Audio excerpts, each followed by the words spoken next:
Welcome to Clay Mastermind with Don Grant. Mental excellence and industry insights. Brought to you by the Clay Lab, your ultimate podcast for mastering the mental game of clay shooting and gaining exclusive insights from the top minds in the industry. Join us as we dive into the strategies of elite athletes, uncover the secrets to peak performance, and share powerful techniques to enhance your shooting skills. Plus, get behind-the-scenes access to the leaders and innovators who are shaping the future of the clay shooting industry. Get ready to elevate your game, sharpen your focus, and gain insider knowledge from the best in the business. Let's get started. Here's your host, Don Grant. Okay, folks, I have Anthony Capasso here, who is in the Jacksonville, Florida area. He actually is a regular at my shotgun club and at some of my competitions, but he has been shooting a lot longer than that and involved in the sport a lot bigger than that also. And he happens to be Joe and my physician or doctor, although he is semi-retired at this point, but we love him and I'm really happy to have him on here. So thanks for being here, Anthony. Thank you, Don, for having me. So folks that haven't met you yet, tell us a little bit about your clay shooting experience and maybe some of your accomplishments or highlights and how much you like to shoot. Yeah, I absolutely love shooting. I call it aromatherapy. Oh, nice. It's one of those things that I started probably, I would say maybe 8 or 9 years ago. One of my friends got me shooting a shotgun and we started to bird hunt. And I absolutely loved it. And what I found was it was just a great, fun experience, going out and shooting. And so I started with birds and then I started clay shooting. And it was an incredible way of just relaxing, but also using your mind and the focus that it took. Growing up as a competitive tennis player, I have really good hand-eye coordination. So I picked it up relatively easy. And the challenge of each target and understanding, the geometry of that target, how to look at it, but how to stay relaxed during it. To me, that's the biggest thing is that challenge and the competitiveness that keeps drawing me back to it. And then just the incredible people that shoot shotguns. So I've met so many people of all different ages. And what I found is it's just a really good group of people. And so for me, I have a lot of fun doing it. It's a way for me to de-stress from a long day of work and just have fun. And I love teaching. I love, understanding how things work. That's just kind of how my mind is. That makes sense. So you said competitive tennis player. So let's go back in time a little bit. Have you always been competitive?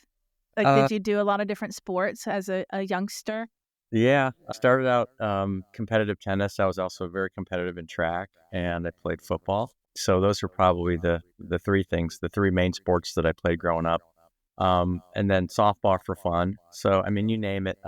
From a sports standpoint, I was doing it at a young age. You've got that competitive nature. Definitely. How do you handle it when you're not winning?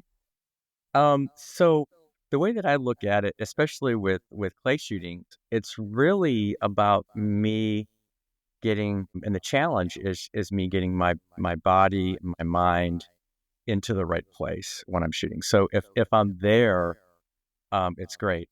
So the competitiveness it's important to me because I want to always do the best that I can, but it's not my main goal. My main goal is really controlling my focus.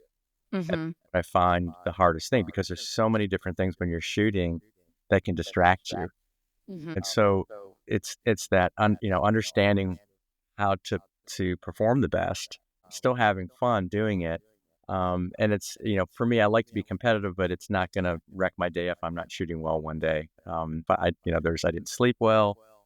I didn't get the nutrition that I needed to keep my energy and focus the way it needs to be. If I've got a lot of stressors, a lot of things up on the back end. So I look at it as, for me, it's mostly my personal focus and my mind and how can I get myself to that place no matter what circumstances I'm in. And even if it's for half of the shoot, like if I started really, really bad, to me, that's a win because I've been able to conquer whatever those challenges were early on and shoot really well at the last half of the course. So to me, it's really about me, not about competing against others as much as being able to control my focus and while still having fun. Those are great points. Would you say you've always been like that on the way that you handled your competitive nature? Because there are some people that are so competitive that they do get really upset when they're not getting the score that they think they should, or if they're not winning on some level. So is this something that you've learned to be a little bit more about?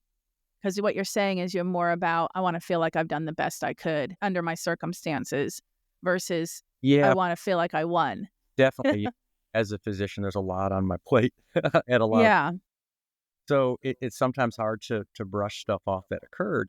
But I realized at a young age when I was playing tennis, like before I stepped down the tennis court, because, I know my skill sets, Hmm. that whether I was going to win or not.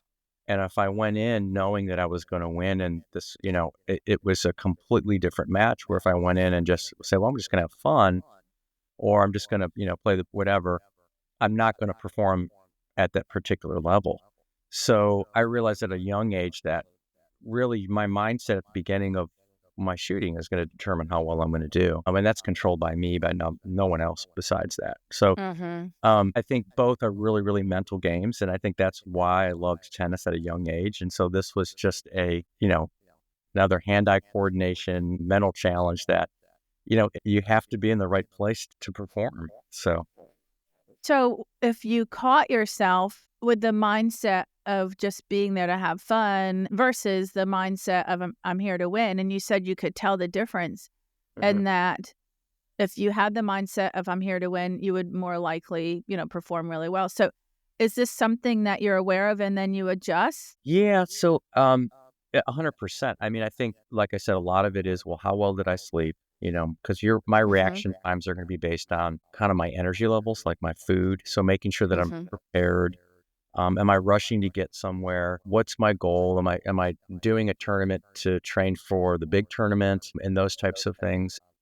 And then the ability to get yourself into this really, really relaxed state, even when you feel stressed.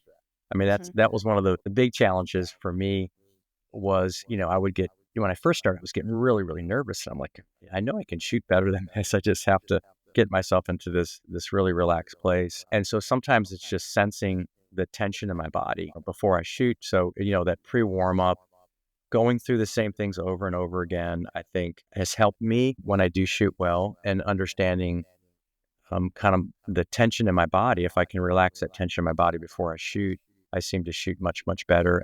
And then the ability to track a target. Like if I can't see a target well, I know I'm not going to hit that target. And Hmm. sometimes it's, where's my eye position, right? And I'll go back to doing stupid things that I did previously and realize, okay, I need to stay focused here and relax and just, go.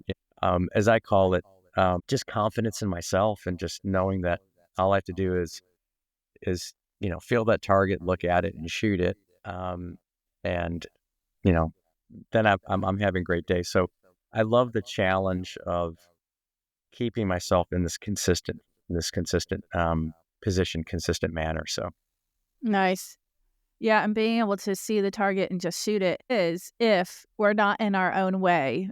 And meaning, and going back to some of the things you've already said a few times, actually, which I think is super cool. So, I have one of my lessons is the 7 elements of peak performance, because, like you, I believe in what you eat, what you drink, if you're physically fit or not, how you're sleeping, your mental game, your mechanics, and then also faith. And so there's 7 aspects. I believe that if you're taking care of them or not, or what degree you're taking care of them, they'll affect your performance. And so again, one of the cool things that Joe and I love about Anthony is that he's an integrative doctor. So he's not just totally, one way in prescribing medication. He's very much into coaching you on what are you eating and how you taking care of your body and all that other stuff. So how have you personally seen, like, if you didn't eat well, how that affects your performance? Or, we've eaten next to you at events like at Bradford, and I've looked at your plate to see what you're choosing because there's certain foods being served, right? So how do you handle that?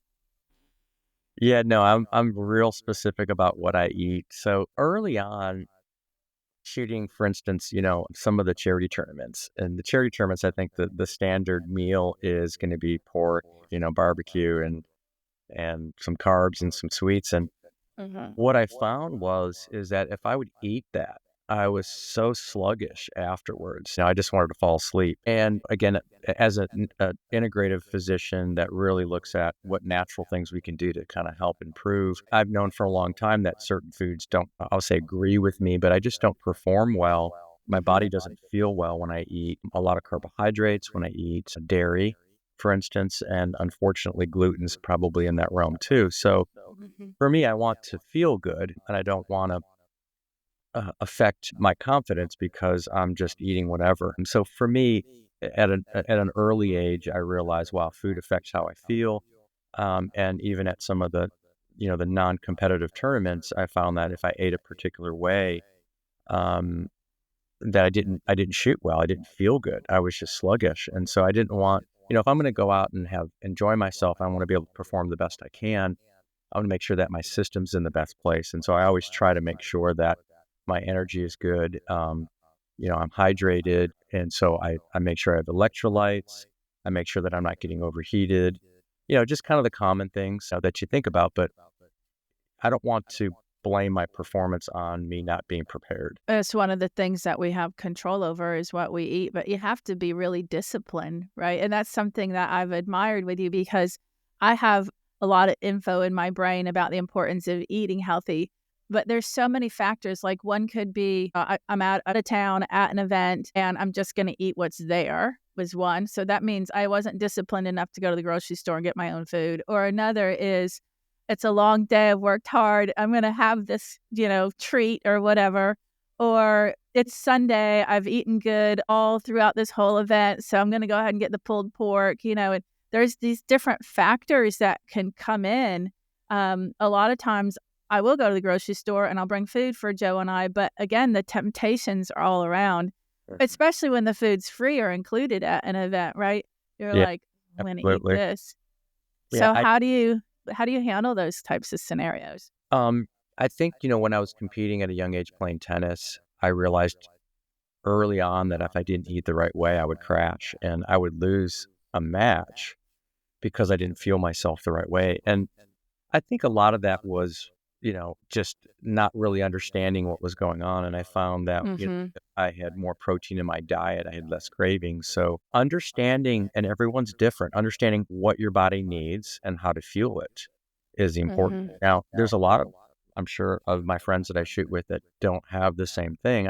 I consider myself fortunate that I've got food sensitivities because it allowed me to understand at an early age that I had to eat a particular way to keep my energy up. And when my energy was up, I could perform better.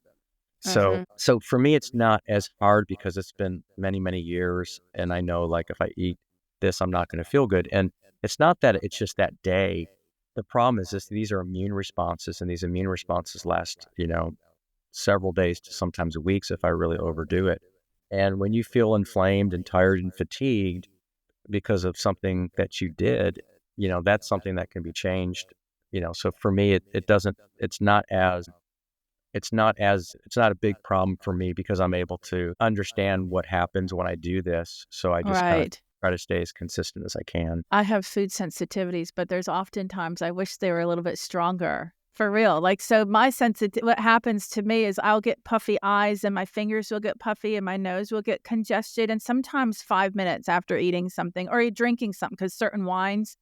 And, but that's the worst of it, right? So I'm like, okay, whatever, stuffy nose. But if it was more like I feel like crap for a day or two, then I think I'd have a little bit more incentive. But I noticed when I was doing private sessions all the time, there would be times where I ran out the door with a yogurt or a granola bar, dropped my kids off at school, went and saw clients at my office, skipped lunch because I was going to pack all these clients in, and then pick up my kids at like 2:30 or something and, maybe grab another granola bar. But what would happen was somewhere around noon or 1, I would start to feel like I was going to fall asleep. And here I am doing like hypnosis and mental training. So the office is peaceful and quiet. I got low lights and peaceful music. And I'd be putting somebody in hypnosis, which is relaxation techniques. and like trying to keep my eyes open. At the beginning of all that, I thought I must not have slept good last night. Like tired must be equal to not sleeping good. Okay. And then I started realizing it was what I ate or didn't eat. Then I started realizing, well, I had a few drinks last night. Then I started realizing I wasn't hydrated. I wasn't drinking enough. There were all these things. And so tired doesn't always equal not enough sleep, although it can, right? I agree. I mean, I can tell you, firsthand, there are times when I'm coming home from work and I'm just exhausted, and then I have a meal and I feel so much better. And so I realized, wow, I really have to change what I'm doing at work. Mhm. So I started bringing healthier snacks, and what was happening is when I was coming home, I wasn't feeling like I was, super tired and fatigued, and all I want to do is sit on the couch. And when I had like flag football after work or something like that, what I found was I had to fuel myself prior Mhm. to those games in order for me to perform. It was just, but you're absolutely right. Understanding how your body works and understanding when you need to eat. But just because you feel tired doesn't mean it was a necessarily poor night's sleep. It may Yeah. because you're not fueling the right way. Yeah. And I like the way that you keep saying fuel your body. I love that because, first of all, it's definitely a part of your belief system because you keep using that word to explain it, explain eating right and drinking right, because that truly is what's happening. But I don't think a lot of people recognize that. If you had like a Lamborghini, you're going to put good fuel in it and you're going to take care of it. And to be able to look at your body that way is so important, but not everybody does that. When I am, like, especially, like, San Antonio, well, there's so many grocery stores everywhere, but there's one pretty close to the complex, so I'll get foods, and we do try to focus on proteins and drinks that are healthy and no sugar and no artificial sweetener, like, all these parameters, and a cooler, and, people have seen me, I'll bring these things out to Joe, and the idea is to eat every 2 to 3 hours healthy foods that are gonna keep and hydrate regularly, and, if I don't make that extra step and that discipline, then I can go the whole day and maybe grab a water, maybe not, eat something that's there, and then, a lot of times when you don't eat regularly, then you're starving, and then you really don't care, right? You're like, "I'm starving, and I'll eat oh, that looks good, and I'll just eat it." Yeah.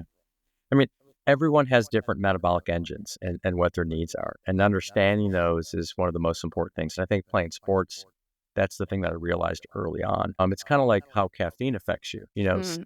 Like myself, I can have and I do have, espresso in the evenings and I can fall asleep and sleep well because I process caffeine pretty well. My, Right. my wife, on the other hand, if she has a cup of coffee after 9 in the morning, she's not sleeping. Ugh, yeah. So, the last thing you want to do is to be, over adrenalized by getting too many stimulants in your system. And so, like I said, it's just understanding what makes you work well and what makes you not work well, and putting you in the best situation so you can have the best, the most amount of fun when you're shooting. And that's kind of how I look at it. And learning about your own body, which is another thing that you've said a few times, because everybody's body's different. And if you care enough, if you really want to have peak performance, then these are important things to look at. But you have to look at them for yourself. And the caffeine is a really good example. I'm one of the ones that can't drink after caffeine after 3 o'clock. And Joe is the type that can drink it whenever and still sleep. And recently I had made what I thought was okay, check this out, is you'll appreciate this. I made decaffeinated tea and I left the bags in and I put it in the refrigerator. Well, I think any of us know that and it had, it was like cold and flu herbal mix or something. I don't know what was in it, but I could feel my heart racing if I drank it at 8 or 9 o'clock at night. And I don't know if it was like the black pepper, like something in that, but it's because I left those bags in there and it had been, oozing all this stuff, even it was supposed to be decaffeinated, but no, there was something in there. I felt like I was gonna have a heart attack, and it took me 2 nights to figure out that it was the tea I was drinking at, like, 8 o'clock. Oh, hands down, like when you leave, whether the antioxidants, whether it's the stimulants, whatever's in those tea bags will leach out over time. When you're making a cup of tea, It's funny because I was just up in Texas hunting, and I go to this tea shop in this place that we in the small town, and the lady was making the tea, and she times the amount that she puts the Mm. in there, and and I'm like, well, that's interesting, and but you're absolutely right. If you leave that in there, it's going to extract more, and you're going to feel it. It Um, was quite the lesson. Yeah, so I Googled it and it was like, don't leave the bag in more than 5 minutes. I'm like, oh, but I like strong flavor, you know? But it actually wasn't too bad. It still had some good strong flavor. yeah. Yeah. Um, yeah, go ahead. So the other thing that you mentioned about, sleep and fatigue. So one of the things that you can look at, which is really simple, they have different wearables, whether they're watches or there's something called an Aura Ring or a Whoop. I started monitoring my sleep over the last probably year and a half or so. And what I realized was the mornings that I woke up and I felt a little bit tired, I wasn't getting into good deep sleep. And Mm, so my goal was to figure out, well, what things can I do to get myself into deep sleep? Because I felt, much more focused that following day. Whether I was shooting, whether I was just at work, I just felt better. And so, it was everything from looking how caffeine at night affected my deep sleep to, if I decided, well, I wanted to have a glass of wine or half a glass of wine. What I found is that things like alcohol really, really inhibited my ability to get to deep sleep. So I mm. essentially don't drink because it really affected my cognitive ability the following day and how I felt. And simple things like putting earplugs in at night increased my deep sleep by like 33%. Oh, wow. So it's amazing how much better you'll feel when you get into kind of a regular routine. And for me, sleep is one of those health pillars. Like if you don't have that down, you're gonna get sick. And a lot of it has to do with when you don't sleep, we'll call it your adrenaline system, right? The adrenal hormones like epinephrine, your stress hormones, they really, really crank up high.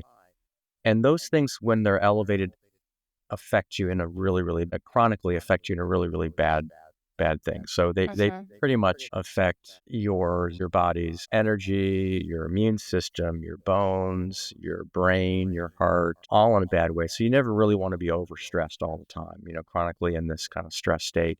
And poor sleep is one of the things that will do that.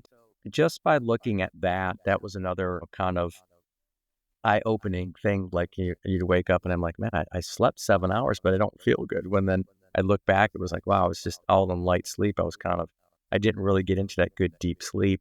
I Mhm. found when I got into the deep sleep that I felt better. And there's a marker called HRV, which is heart rate variability. And that would always be much, much higher when my body was more rested.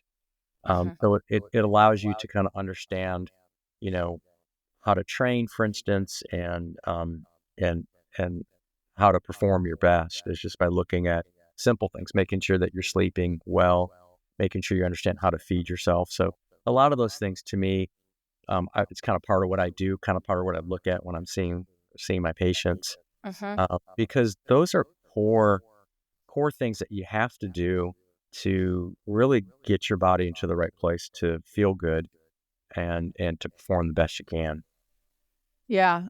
And my belief, and one of the things I talk to my mental training clients about is peak performance as a human is peak performance as a human. And if you think of like their waking hours like a pizza or a pie with chunks, being your best self in the morning, whether you're shooting or not, and learning how to take care of yourself and keep your mind right, you feel your body right, like all of these things are actually, if you can practice them at 9 o'clock, 10 o'clock, 11 o'clock, 12 o'clock, then they're second nature when you're shooting at 3 o'clock or on Saturday. So if you're present and aware of your mental state and then tweaking it, of your eating habits and tweaking them, your drinking habits and tweaking them, your physical fitness and tweaking them, your mechanics, which, shooters got that part down, right? Most of them, like they know they need to put some effort into it. They know they need to reinforce and strengthen the things that are working for them, but then they also have to work on the things that aren't working for them. And if you could take that same, not you, I'm speaking to all these people, if they could take that same mindset and go, oh, I need to do that with how I eat too, or I need to do that with how I drink, and I need to do that with how I sleep. What's working for me, what's not working for me, what can I work on next? And then it's this constant journey of trying to be your best self. And to me, you can't be your best self while you're shooting if you don't know how to do it the rest of the time. I agree. Yeah, I agree. And it's a learning thing. I mean, from being in tournaments and shooting, and like your energy gets zapped towards the end. Like I remember shooting this great tournament, and I had 3 stations left, and I was shooting phenomenal, and my energy just zapped out, and I dropped way too many targets on the last Yeah. that I wasn't even there. And I'm like, what in the hell just happened? But I knew that I was just super zapped. And I think it was combinations of the heat and combinations of me not feeling the way that I needed to. And that's when I realized, wow, I better really be much more prepared when I'm shooting a tournament, especially if I want to do well, right? Mhm. Which you do. I mean, you want to go there, you want to have fun, but you also want to perform and do well. So, those are little snippets of learning for me that said, okay, I need to make sure that I'm prepared. So if I do feel my energy drop, I've got everything that I need. If I feel like my fingers or hands are cramping, that I've got my electrolytes. Mhm. And so, as you do this, you just, again, I think the more prepared you are, the better it is, because then you're not thinking about your body not performing, right? And you're not, because that's where your focus goes, So to me, those are just kind of learning, little learning episodes that occur, as you shoot, to understand how your body performs under certain circumstances and make sure you have everything there, so it's not related to, something physical, um, as a problem of why you're not doing well. Right, because the only thing you can control is yourself. So here's some things that you can control and work on. Yeah. So if you have an important competition coming up, what do you like to do? Let's say the day before and then the morning of, and what do you pack in your cooler, and tell us some of those things. I think it changes all the time, so I mean, I love supplementation. So, I love looking at how certain supplements affect my cognition. So hopefully by the time I get to a big tournament, I have kind of some of those things down. How much caffeine, do I do in the morning time? So I will do a little bit of caffeine because I do feel like it wakes me up a little bit. And there are certain nutrients and supplements that I will take that will help cognitively, I think, keep me a little sharper without the crash. And I mean, sometimes I'll cold plunge in the morning time, and just to wake myself up. Do you Uh, have one of those I do, official? Oh, yeah. wow. I'll How often do you set do sauna. that? At least 3 times a week, I'll cold plunge, and just for combinations of reasons. But from the standpoint of really kind of waking myself up in the morning time and getting my system kind of started, I absolutely love that. So I'll sometimes will cold plunge before, especially if I'm feeling a little bit inflamed or a little tired. It definitely will wake me up and get me more tuned. And sometimes I'll do an infrared sauna. If I'm super stiff, I'll wake up early and I'll just get in my sauna just to kind of loosen up. Because like I said, I know I know when I shoot the best is when I'm in a relaxed place and my muscles aren't tense. And so if I go there and I'm tense or inflamed, I'm not going to shoot as well because of those, you know, hindrances. So I'm trying to prepare myself the best I can before, I'm shooting a tournament. The problem is when you're out of state and you're shooting tournaments is that you don't Mhm. have those types of things, right? Mhm. At your bed. Disposal. Yeah, Mhm. exactly. So at that point, I do like to stretch and exercise. I think that also helps to get the blood flow going a little bit. Sometimes I can if it's an early shoot. Sometimes I'm not unfortunately not a early morning workout person. I usually like to work out a little bit later. Uh, Mhm. but I think that helps too, just to alleviate the stress, keep the tension of the muscles down, and allow you to just to stay focused on your visualization of the target. Mhm. Mhm. What snacks do you pack in your cooler that you take out with you? Yeah, so I love almonds and walnuts. Those are the things that I'll do. I usually have sometimes I use a protein bar. I also like meats, so I'll bring some meats when I'm in tournaments. I like lean turkey. And sometimes, after deer season, like now, I'll have some really good deer jerky. that I'll bring. So I do better with proteins. I don't do really well with a lot of carbs, but I do need some carbohydrates. I also like supplements like ketones. Those help keep my energy kind of maintained. So it varies. And but I'll just make sure that I'm packing and I've got different things based on kind of how I feel, um, from that. So, two questions. One, I've heard through the grapevine that there is a top shooter who actually enjoys getting his energy from sweets on purpose, sugar. And so it's a very deliberate part of his routine, if you want to say.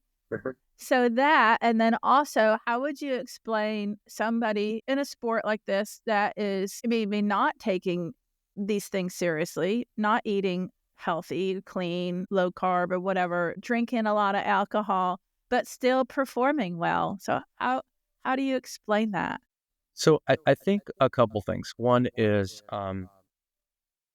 I just look at it super simple. Like the way that you're going to focus and stay focused is to make sure that you're fueling the brain the right way. Carbohydrates is basically the way that we fuel our brain 90% of the time. So there's not a problem with utilizing carbohydrates to fuel your brain. The other way is from ketones, and ketones are essentially when your body depletes carbohydrates, the fats go to the liver. The liver turns fat into ketones, and ketones fuel the brain. And there's a little difference in the end products of what occurs. There's usually more inflammation produced. Now, there's a lot more inflammation produced when we do carbohydrates. That's why carbohydrates have been linked to so many metabolic diseases like diabetes and dementia and so on and so forth. So you can fuel yourself any way you want. Again, everyone's metabolic engine's different in how these things work. But if you chronically fuel your body with carbohydrates, you're going to have diseases. I mean, there's actually a company that is basing their longevity markers on the sugarization of proteins in your blood. One of the easiest markers that we look at for our diabetics is our hemoglobin A1C, which is how much sugarization is occurring of that molecule, that hemoglobin molecule that carries oxygen. And we know that the higher that number is, it's linked to cardiovascular disease, to strokes, to cancers, to dementia. So chronically over time, it's not going to be a great solution for health and longevity. But from the standpoint of how people perform, you need to make sure that you've got fuel, and whether you're using carbs at that time or not. It's just a matter of what you're doing throughout your life, as a standpoint. So there are a lot of things. And, in regards to drinking and so on and so forth, alcohol can really calm people down. Mm.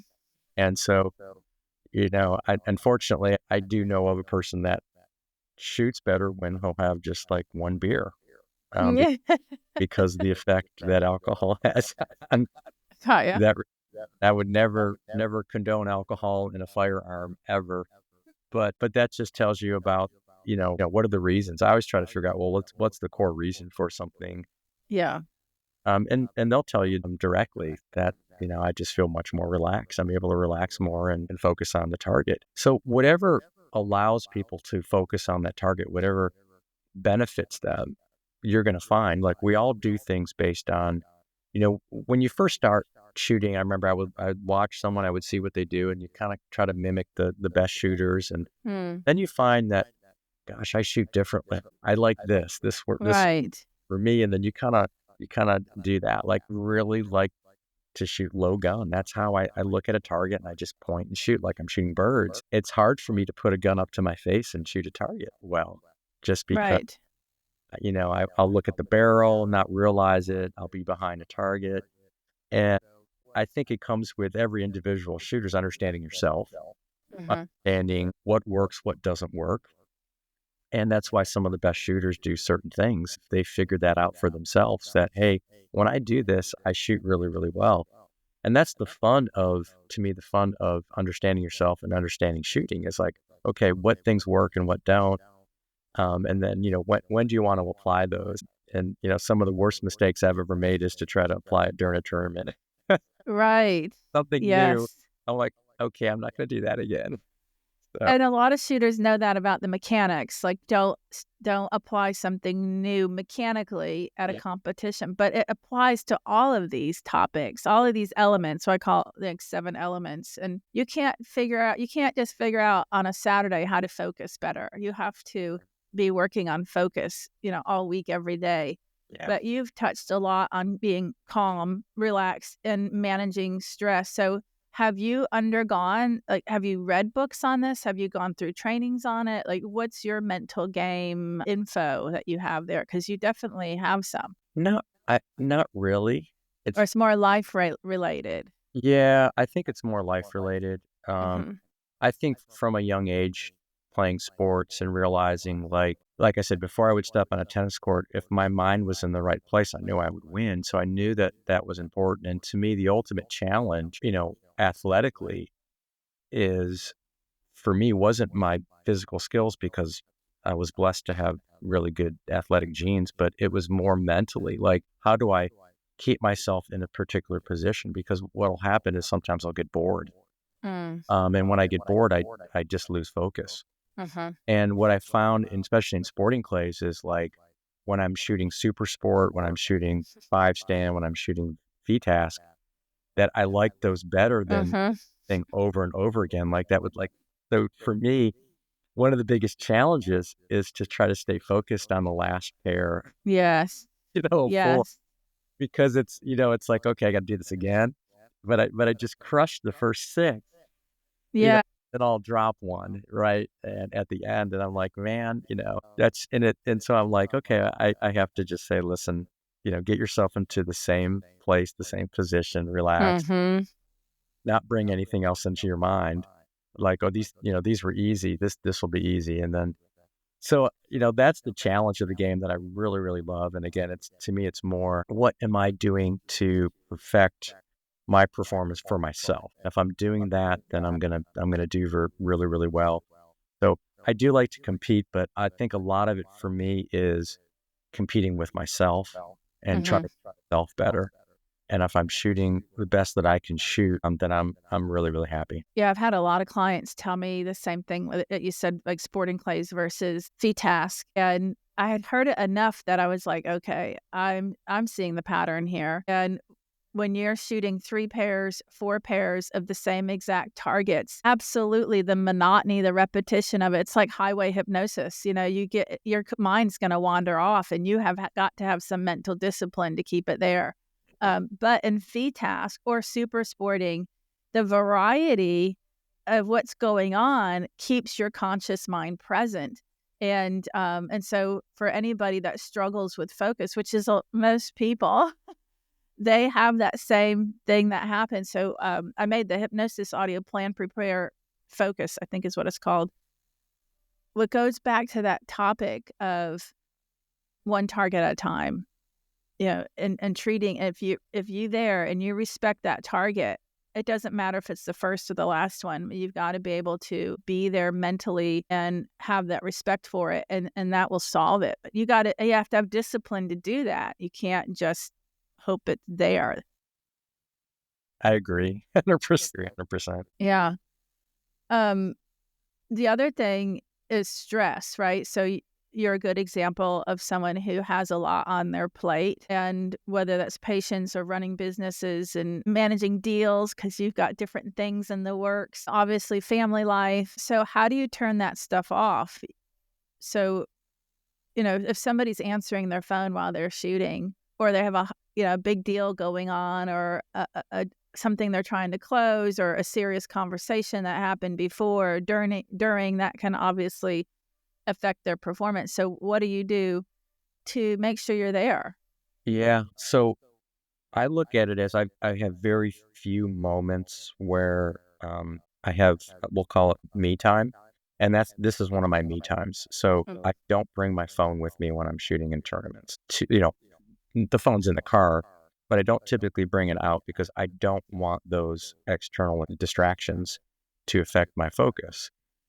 So it's one of those things where I know how important it is to put yourself in a very relaxed place on a regular basis, whether it's through prayer, it's through stretching and meditation. And you have to be away from external sources because that's going to just uh, drive the wrong process. When I have brought my phone, it always messes me up. As someone calls me and wants, there's always something to do that just takes your mind out of what you need to do. So I look at it as this is my few hours of just relaxation, and it's therapy for me. Like I said, it's aromatherapy. Um, Yeah. and so I look at shooting as more of a therapeutic to help balance the other high stress stuff that I do. And that's why I think I love it so much. One, it's completely a mental focus and self. And the second thing is it really allows me to de-stress because Hmm. my focus is hitting this clay target, it's that's fun. Simplified life. Right. That's Yeah. fun, the ability to drop everything and to do that. So that's the training. That's the competition is more within myself to figure out, well, how do I drop everything and just kind of relax and focus on this and not worry about it. Like I said, even if I'm shooting bad, it doesn't matter. I want to figure out how to get myself back into, to shooting better for whatever reason. Now I started out bad with, and then you learn and then you try to do better the next time. But yeah, so to me, it's more therapeutic. Shooting is relaxation for me. Um, Yeah.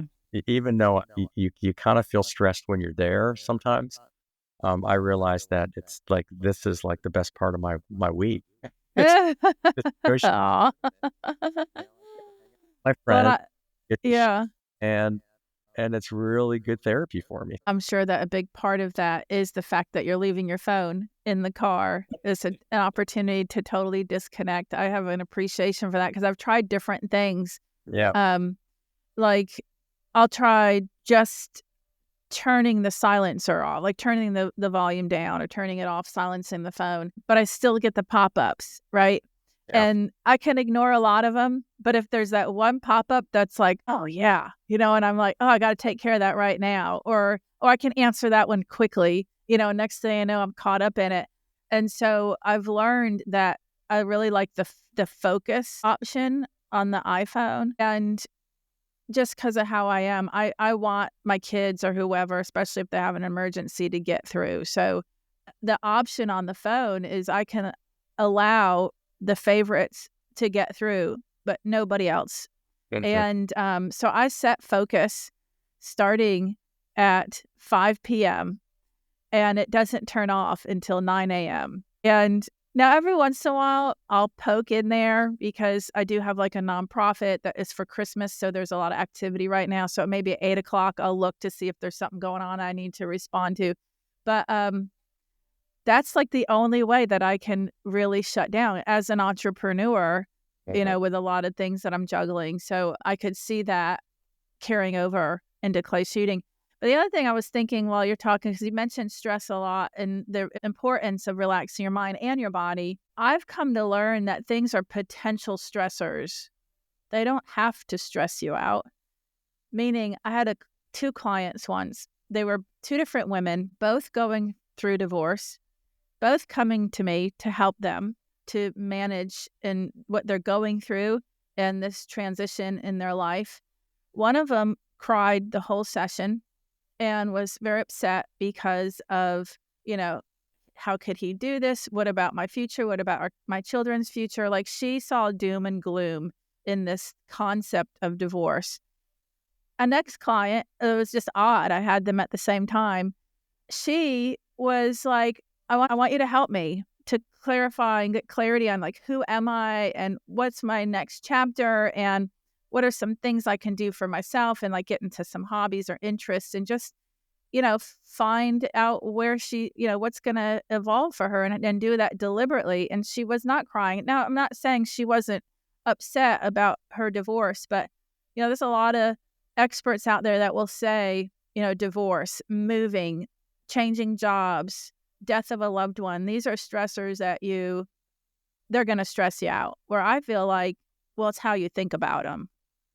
So what are your thoughts in that? I agree with your approach. Being in medicine and dealing with very, very sick people, I've done a lot of ICU medicine in my training. I worked in the ER. I kind of look at life as how you can add a lot of stress when you don't need to. And so I put value on things that need to have value on them, and things that don't, I don't. So there's all this external noise that we get in a day, whether it's looking at your emails, which is essentially someone else's agenda for you, or whether we are focusing on certain things. So, what I've taken the approach is I'm not going to sweat the small stuff, because I've had to deal with some really horrific situations, and I feel blessed that I was in the position that I was with the mindset that I have. So I look at things as, you can control only what you do. You can't control what other people do. So I don't worry about what someone else is going to do or what the environment is. I understand the environment, but I don't get super crazy about certain things. So for instance, in the last year, I will dramatically limit the amount of news because it's all gloom and doom. Mhm. And I don't want to wake up and have that control my day. My day is controlled by what I want it to be, not by what I'm being told from an external source. Mhm. I don't have control over that. So I agree with you 100%. It's really setting a positive focus and building on that positive focus, not allowing negativity into your life. I'm not saying that it doesn't occur, especially when it's family. It's really, really hard to not to bring your children's, if they're sick or if there's issues there, into your emotional space. But when you're able to really focus on those types of things, life becomes just incredible experience. And that's what I look at. I look at, the beauty of people, the beauty of relationships and experience, and how to enjoy that. So for me, shooting, like I said, with just incredible people, and Mm. you'll end up getting paired with people that you don't know at a tournament. It just becomes a great fun experience for life. And I've met some just, you know, incredible people shooting. I really enjoyed from a whole slew of different things, but I agree with you. Your focus, and if you're focusing on positive and not looking at things that are past, specifically, do not pull up negativity from the past forward, because that's not how I want to live my life. I've Mhm. consciously decided that, you know, sure, everyone has bad things in their past, but if you keep bringing those forward, your life is gonna you're gonna live that experience over and over again, and that's not how I want to live my life. Yeah, and having the discipline to not do that, and I agree. Every moment is an opportunity to decide what you wanna do in that moment and what you wanna think about, and I'm gonna take that away from this podcast. I like how you said the email is somebody else's agenda for you. I'm like, "Oh, that's a good one right there." And I need to choose, like, what am I doing with my time right now? Am I gonna respond to that? Am I gonna focus on that compartment, that category of my life right now? Or is that something I'm going to focus on later? And, Well, I think you already did that, right? Because you've got focuses on your phone, right? yeah. No, Or yeah. I'm going to allow this to come through, but I'm not going to allow the rest of the stuff to come through. Yeah. No, that's great. I just hadn't thought of an email, like, that's their agenda. I think that's super cool. A lot of people, I think, make fun of positive thinking. Oh, that doesn't work. I've tried it, or that's just woo woo. But to me, it goes back to something you said, like about the news. And I think every human on the planet right now can see that the media definitely is skewed, definitely is more about negativity and drama. It's no different than a TV show, like a soap opera, that gets more viewership because for whatever reason, society likes drama. They like it a lot more than fluffy, cute things. I mean, I don't get it. I've observed it in my marketing. If I approach marketing from the stress, if you can't sleep because of stress, here, I'll help you, versus here, let's think positive every morning and what you're grateful for. If I put those two things out there in an email, there'll be more people that read oh, I can't sleep, life is horrible, versus what are you grateful for this morning? And, it's No, an interesting thing with well, our marketing society. marketing is all about fear-based, and it's about basically triggering a pain point for someone to buy. Uh, Hmm. when you learn about that, it was pretty disheartening for me when I, did some studying in marketing and kind of what they do and how they do it. But it becomes empowering later because when you read something or see something, what they're doing and why they're doing it. So, Yeah. um, it's pretty interesting. But I agree with you. It's the most important thing is you have to continue to train your brain to think a particular way to live happy, and especially with as much, again, external noise as I call it in a day. I don't worry about stuff that I don't control. All I know is I can control myself and what I want to do. And it's super empowering, and it really, really helps you live a full life. And that's kind of my goal is to live a full life. Yeah, I get it. And there are some folks that'll say, well, I'm a realist, and it's important for me to be realistic and to see what's really going on. And they almost feel like it's the right thing to do to see the stock market crashed and I have no money, I'm broke. And then keep thinking about that, over and over, although that's not happening now. But what they're not realizing is that you do have the ability to decide what kind of thoughts you have and how you want to feel. And there is a cause and effect relationship between your mind and your body. And you have the ability to can't manage that and control it. But like everything else we've talked about, you have to be disciplined about it. So it's not necessarily like not looking at reality. Like not watching the news doesn't mean you're not in reality. It means I notice that the news is drama and skewed and intended to stir up fear, just like marketing, because they're marketing for more viewership. And instead, so I'm going to choose what I'm going to do with my time, and I'm going to choose what I'm going to do with my mental energy and my thoughts. And so when you start to really wrap your mind around that, you can go, okay, well, now I'm going to take this seriously. Not only am I going to pay attention to what I'm eating and how it makes me feel, and then adjust until I continually feel better, but I can adjust my thoughts also and what I'm choosing to think about and focus on. And it doesn't mean you're neglecting reality. It's Right. just like my life is short, and what do I want to think about and how do I want to feel? Right. It's important to understand your environment. The hardest thing is not to go down the rabbit hole and stay focused on the doom and gloom, because that's an easy thing for a lot of us to do. So I prefer to, for instance, look at news in a written format versus a television Mm. format, because then I can control what I'm looking at, and it's not over and over this repetition of the same whatever The stressor that agenda. yeah, Yeah. whatever it is. And then so I can get an idea of what's happening. And if I want to do a deep dive, I'll do a deep dive in it. But I also understand, again, what I can control, what I don't control. The hardest thing that I see with my patients is the ability to pull themselves out of that and say, I don't want to live in that space, for instance. So I agree. I want to know what's going on, and I do know what's going on, but I don't allow it to affect. That's the hardest part, is the ability to pull back from that.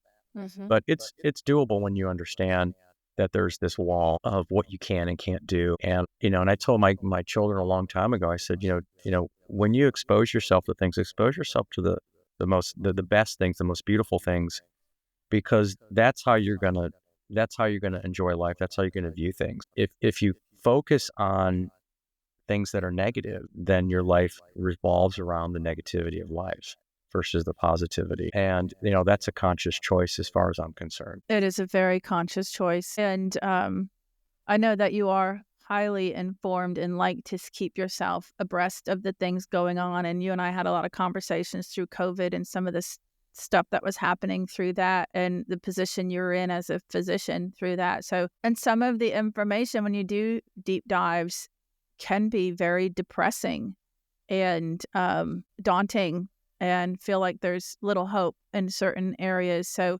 how do you do those deep dives, get those information in your brain, and then not get depressed about it? I look at it in a way like when I was in college, I decided that I was going to allow information to come in without being biased as much as I could, and then make a decision based on that.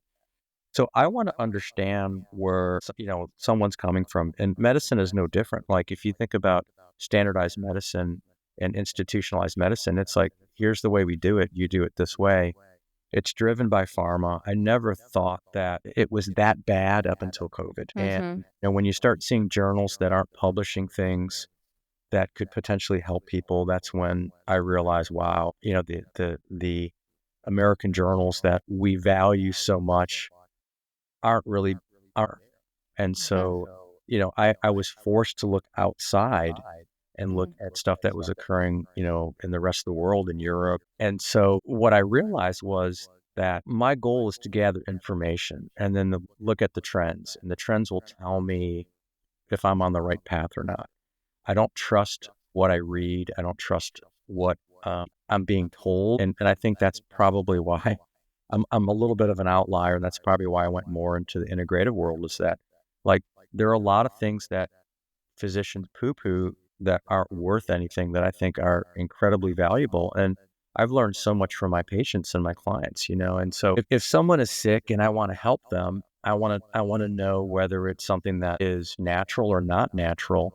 If they're getting better and I can provide that information to another one of my patients, I'm going to do that, regardless of what, the other doctors in town are doing. If there's value to it, it allows me to really learn. Well, you are chock full of information. I could talk to you for hours. You're my kind of person. We're on the same wavelength with all this stuff. So I really appreciate you sharing your wisdom and your knowledge. So much insight there. I want to tell listeners that there are some free goodies at dawngrant.com/free, whether it's my mental training, my Mind Mastered app, or even a free golf cart rental at Amelia Shotgun Sports. Well, thank you, Anthony. Folks can follow me on social media as well, all my businesses, and I appreciate you, and I look forward to seeing you again soon. Thank you, Anthony. Okay. Thank you for joining us on Clay Mastermind with Dawn Grant. Mental excellence and industry insights. Brought to you by the Clay Lab. We hope you found today's episode inspiring and informative. Remember, mastering the mental game is key to unlocking your full potential on the course. And through our conversations with industry leaders, we aim to provide you with valuable insights into the world of clay shooting. If you enjoyed today's episode, be sure to follow, rate, and share it. For more insights, training tips, and updates on upcoming events, Dawn Grant and Amelia Shotgun Sports are on all social media platforms. Go to dawngrant.com and come shoot at Amelia Shotgun Sports. Stay focused, stay driven, and keep pushing your limits. Until next time, Dawn wishes you success and happiness on your journey to peak performance and industry mastery.